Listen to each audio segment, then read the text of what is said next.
The door handle was cold in my hand. Through the frosted glass of the restaurant entrance, I could see the warm orange glow of the private dining room where my sister's engagement party was already underway. I could hear laughter, the clink of glasses, the particular kind of bright chatter that happens when two families are meeting each other for the first time and everyone is performing their best version of themselves. I had been standing on that sidewalk in Charleston for 4 minutes. I know, because I counted. My reflection looked back at me from the glass, the Army service uniform pressed flat and sharp, the blue fabric catching the amber light from the street lamp above. 2 rows of ribbons sat above my left breast pocket. The bronze star with its small bronze V device was in the second row, third from the left. I had worn this uniform on 3 continents. I had never once been nervous in it, until now. I let go of the door handle. I took 1 breath. Then I pulled it open and walked inside. My name is Claire. I am 30 years old. I have been in the United States Army since I was 18, which means more than a third of my life has been spent learning how to do things that most people will never have to do, in places that most people will never have to go. I have led a platoon through the Kunar province in eastern Afghanistan during a deployment that lasted 11 months. I have sat with soldiers who were afraid, and I have told them the truth instead of a comfortable lie, because that is what they deserved. I came home from that deployment with a combat action badge, a bronze star with valor, and a slight hearing loss in my left ear that the Army classified as service-connected and that I classified as a fair trade. I am a captain. I have been promoted ahead of my peer group twice. My battalion commander wrote in my last evaluation that I was one of the finest junior officers he had served with in 22 years of service. My father thinks I wasted my potential. He has thought this since the afternoon I sat across from him at the kitchen table in our house in Savannah and told him I was enlisting instead of accepting the scholarship to Emory. He had set down his coffee mug very carefully, the way he does when he is trying not to say something he will regret. Then he said it anyway. "Claire, you are too smart for this." As if intelligence and service were mutually exclusive, as if the Army was where you went when you ran out of better options. My mother had cried. Not the proud kind. The kind that meant she was picturing a future she was grieving before it was even lost. My older sister Rachel had looked at me across the table with an expression that I could not quite read then and still cannot quite read now, something between admiration and pity, which is a difficult combination to hold in one face. I left for basic training 6 weeks later. Nobody drove me to the bus station. That was 12 years ago. In those 12 years, I finished my undergraduate degree through the Army's program. I was commissioned as an officer. I deployed twice. I came home the second time with a V device on a bronze star that my father acknowledged with a nod and the words, "I'm glad you're safe," which I understood to mean that he still did not understand what the award meant, or what it cost, or what I had done to earn it. I did not explain it to him. I had learned by then that explanation only works when the other person is asking a real question. Rachel's engagement party had been on the calendar for 3 months. She was marrying a man named Gregory, who came from old low-country money and had the handshake of someone who had never once doubted whether he belonged in a room. His family was the kind that had a beach house referred to simply as the house on Polly's without any further context needed. His mother wore pearls to casual dinners. His father, Richard, had made his fortune in commercial real estate and had the specific confidence of a man who had never been told no by anything that mattered. 2 weeks before the party, my mother had called me. "I'll be there," I said. "I fly in Friday night." "Yes, I know. She paused. "Gregory's family is very traditional. And I know you're proud of your service, I know that. But maybe this once you could just wear something nice, something civilian?" I was sitting in my quarters at Fort Campbell when she said this. I looked at the wall where I had hung nothing. I had never been good at decorating. I was always half expecting to move again. "It's an engagement party, Mom. Not a funeral. I know that.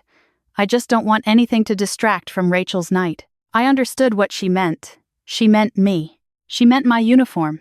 She meant the way people looked at me in it, which was not the same as the way they looked at her or at Rachel or at the life she had imagined for her daughters when we were small. "I'll think about it," I said. She took that as agreement. I did not correct her. The thing about a dress uniform is that it is not a costume. People who have not worn one sometimes treat it like a theatrical choice, like a statement you are making about yourself to an audience. But a uniform is a record. Every ribbon is a shorthand for something that happened, something real and documented and permanent. When I put on that uniform, I am not performing. I am simply being accurate. I thought about what my mother had said for 13 days. I thought about it while I ran 5 miles in the Kentucky dark at 5:15 in the morning. I thought about it while I sat in planning meetings and read maintenance reports and signed forms and did the 10,000 small, unglamorous things that make up the actual daily texture of military service. I thought about it on the plane from Nashville to Charleston, watching the lights of the cities below me, and thinking about how different the country looks from altitude, how orderly, how quiet, how unaware of itself. By the time the wheels touched down, I had made my decision. I was not going to apologize for what I had earned. The private dining room at the restaurant was long and narrow, with exposed brick walls and the kind of warm lighting that makes everyone look like they are in a painting of themselves. There were maybe 40 people. I recognized my aunt and my cousin Thomas on one side of the room. Gregory's family occupied the other side, gravitating toward the bar with the ease of people who have always known exactly what they wanted to drink. I saw my mother first. She was standing with Gregory's mother, and she was laughing at something, and her face was doing the specific thing it does when she is working hard at being charming. She turned when she heard the door. The laugh did not disappear exactly. It just stopped being real. Claire. She crossed the room quickly, which was meant to intercept me before I could be seen, but accomplished the opposite, because now people were watching her move, and therefore watching where she was moving toward. "Hi, Mom." I kissed her cheek. I kept my voice level. "You wore it," she said quietly.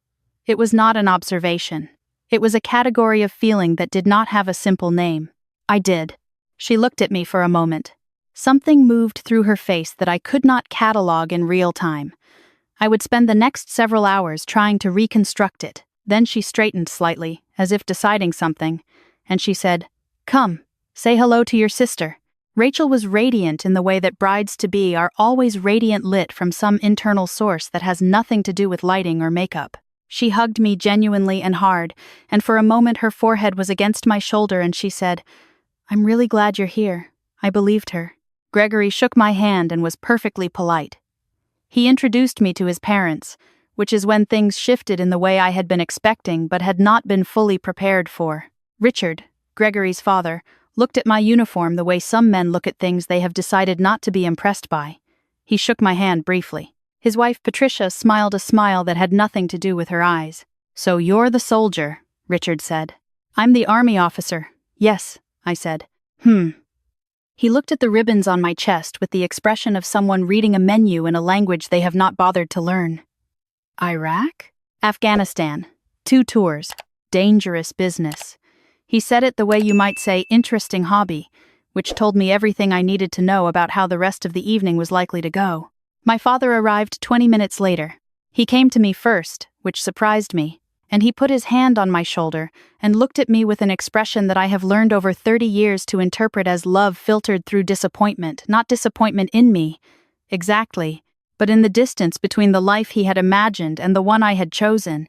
He said, "You look good," and I said, "Thanks, Dad." We stood next to each other for a moment, not quite touching, and then my aunt called him over and the moment passed. We sat down for dinner. I was at a table with Rachel, Gregory, my parents, and Richard and Patricia. The seating arrangement had the specific feeling of something someone had tried to engineer casually and had engineered with great effort. The first part of dinner was fine. Rachel talked about the venue they had chosen for the wedding, a plantation house outside Beaufort that had been in Gregory's family's orbit for generations. Gregory talked about the honeymoon Greece, 2 weeks, sailing. Patricia asked me carefully polite questions about where I was stationed and how long I intended to stay in, with a phrasing that suggested staying in was a phase one eventually outgrew. "You must be looking forward to having a normal life eventually," she said. She was cutting her salmon when she said it. She did not look up. "I have a normal life," I said. "It's just a different normal than yours." She smiled the empty smile again. It was Richard who turned the corner into something harder. He was on his 3rd glass of wine, which in my experience is the glass that removes the filter between what a certain kind of man thinks and what he is willing to say out loud. "Gregory's grandfather served in Korea," he said. "Came back and built something. That's the path, you know.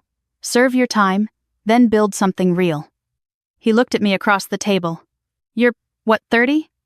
You're young enough. You could still go to law school, business school, make something of yourself. The table went quiet. Not the comfortable quiet of a pause in conversation, the loaded quiet of something said that cannot be unsaid. Rachel opened her mouth. My father set down his fork. I looked at Richard for a moment.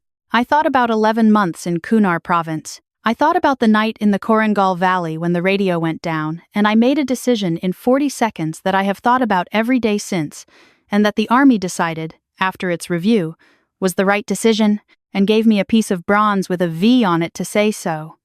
I thought about the soldiers who trusted me, who still trust me with their lives in a way that is not metaphorical. I thought about all the ways I could answer Richard's question. I think I already have, I said quietly. And then I picked up my fork and continued eating. Richard made a sound that was somewhere between a laugh and a dismissal. I'm sure you believe that, he said. My mother reached under the table and put her hand over mine. I think she meant it as comfort. It felt more like a request for silence. I did not give it to her. I did not say anything further, but not because she asked me not to, because I had said what I needed to say, and there was nothing more that wanted to be said. What I did not know, while all of this was happening at our table, was that there was a private event in the room adjacent to ours. The wall that separated the two dining rooms was mostly glass from waist height up, with heavy curtains that had been drawn 3/4 closed. I had noticed the curtains when I walked in. I had not thought about what was on the other side of them. The American Legion post had reserved the adjacent room for a monthly dinner 31 veterans of various eras, various branches, various theaters of service. I would learn this later from the post commander, a retired Marine gunnery sergeant named Dale, who had done 2 tours in Vietnam and 1 in the Gulf, and who had the particular bearing of a man who had stopped caring very long ago about what people thought of him. I do not know exactly who saw me first. Several of them mentioned it afterward. The curtains were partially open, and the uniform was visible, and at some point one of them recognized what was on my uniform in a way that caused him to set down his glass and say something to the man next to him. The man who stood up first was a retired Army Sergeant First Class named Howard. He was 71 years old. He had served in the 82nd Airborne and later the 75th Ranger Regiment. He stood up without announcing what he was doing. He simply stood and came to the glass partition and looked. By the time I became aware of what was happening on the other side of that curtain, 4 men were standing, then 8. Then I lost count. One of them I learned afterward, his name was Marcus, a retired chief warrant officer who had been an Army aviator for 26 years, opened the glass door between the 2 rooms. He did not come through it. He held it open and looked at me. And then he said, in a voice that was quiet but carried in that particular way that only certain voices carry, "Excuse me, Captain." Every head in our dining room turned. "I'm sorry to interrupt," he said. And he did not look sorry at all, which is how I knew he was sincere. "I just wanted to ask, is that a bronze star with valor?" He was looking at the ribbon on my chest. He already knew the answer. He was giving me the opportunity to say it in a room full of people who did not know what it meant. I looked at him. I understood what he was doing. "It is," I said. He nodded slowly. Then he looked at the men behind the glass. And one by one, not hurriedly, not performatively, but with the deliberateness of men who understood what they were doing and had decided to do it, they stood, all 31 of them. In the room that contained my family and Gregory's family and 40 people who had come to celebrate a love story on a Friday night in Charleston, South Carolina, 31 veterans stood and looked at me in silence. Some of them were in their 40s. Some were in their 80s. Some wore caps with the names of units and ships and places that most people in that room had only read about in textbooks. Howard, the retired ranger, came through the door first. He crossed the room and stopped in front of me. He was not a tall man, but he had the kind of presence that made height irrelevant. He looked at the ribbons on my chest for a long moment. Then he looked up at me. "What did you do?" he asked. It was a real question, from a man who understood that those words meant something. "Kunar Province," I said. 2019. My radio operator was hit in a contact engagement. I moved to his position under direct fire to establish communication and coordinate the medevac. He came home. I paused. I got lucky with the rest of it. Howard was quiet for a moment. Then he said, "The Army doesn't give these for luck." He extended his hand. When I shook it, he covered it with his other hand, which is a gesture that meant something specific that I felt through my whole chest. The room behind me had gone completely silent. Marcus, the aviator, introduced himself, and then introduced several of the others, their names and branches and years of service, said simply, without embellishment, the way veterans speak to each other. We stood there in the space between the two rooms and talked for perhaps 10 minutes. And during those 10 minutes I forgot entirely about the dinner and the engagement party and the table where Richard had told me I should make something of myself. When I finally turned back to the room, my father was standing. Not the way the veterans were standing. He was standing the way someone stands when they are not sure their legs will hold them, both hands on the back of his chair. He was looking at me with an expression I had never seen on his face before. It took me a moment to place it, because I had never expected to see it there, not in this direction, not aimed at me. It was the look of a man realizing he was wrong. Not the performance of realizing, the actual moment of it. He came around the table. He was not a man who crossed rooms with his arms open. He was a man of handshakes and shoulder pats and carefully maintained emotional distance. But he crossed that room and he put both arms around me, in front of his wife and his daughter and Gregory's family, and 31 veterans who had no particular reason to care about a moment between a father and daughter, but who had, I think, seen enough moments like this to understand what it was. He did not say, "I'm proud of you," right away. That came later, quietly, on the sidewalk outside when the party was winding down, when there was nobody else to perform it for. He said it the way he says things he means, slowly, with space around the words, as if he is checking them for accuracy before releasing them. I told him it mattered. I told him honestly. Richard did not say anything to me for the rest of the dinner. Not directly. But at some point I had gone back to my seat. The veterans had returned to their room. The party had re-established its rhythms. I saw him at the bar talking to Marcus, who was getting a drink. They spoke for perhaps 5 minutes. I do not know what Marcus told him. Marcus was not the kind of man who would have told me. What I do know is that Richard came to me before the night was over. He came with his wine glass still in his hand, which I think was a prop, something to hold on to while he did something that was not natural to him. "I said something earlier," he began, and then stopped and rearranged himself. "I was out of line. About your career." He looked at the floor briefly. Gregory's grandfather did serve in Korea. He didn't talk about it much. I don't think I ever asked him much about it either. He looked up at me. I should have. I looked at him for a moment. I did not make it easier for him. I had learned that doing so tends to let people off at a discount. "I appreciate you saying that," I said. Which was true, and which was also not absolution, and which I think he understood. He nodded. He went back to his family. That was the end of it. Rachel found me near the end of the evening. She had champagne. She had the look she gets when she has been feeling something for a long time and has been waiting for the right moment to say it. "Do you remember when you told Dad you were enlisting?" she said. "Of course. I wanted to say something." She turned the champagne glass in her hands. "I was 17. I didn't know how. And then you left so fast." She looked up at me. "I've wanted to say it for 12 years. So here it is. I thought you were the bravest person I had ever known. I still do. I did not cry. I am not a person who cries easily, which is either a product of my personality or my training, and I have genuinely lost track of which. But I felt something shift behind my sternum, some pressure that had been there for a very long time releasing itself quietly. I put my arm around my sister. She leaned her head on my shoulder, careful not to disturb the ribbons. "You're getting married," I said. "I am," she said. "I'm happy for you." "I know," she said. "I can tell. You're just quiet about it." "I'm quiet about most things." "Not tonight," she said, and she laughed, and I laughed with her. I drove back to my hotel at 11:30. The streets of Charleston were lit and quiet at that hour. The old buildings holding their shapes against the dark the way old things do without effort, without announcement. I thought about what Howard had said. The Army doesn't give these for luck. I had heard variations of that before. It never gets fully comfortable. I am not sure it is supposed to. The discomfort is part of the accuracy. I thought about Marcus, who had held a door open, not because he needed anything from me, but because he understood something about what it means to carry a record that other people cannot read. I thought about 31 men standing in a restaurant in South Carolina without being asked to, without coordinating it, without anything but the shared recognition of something real. I thought about my father's arms around me.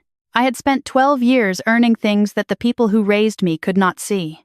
Not because they were blind, exactly, but because the language was foreign to them, the ribbons and the ranks and the specific grammar of military service that only resolves into meaning if you know how to read it. Tonight, for the first time, someone had translated.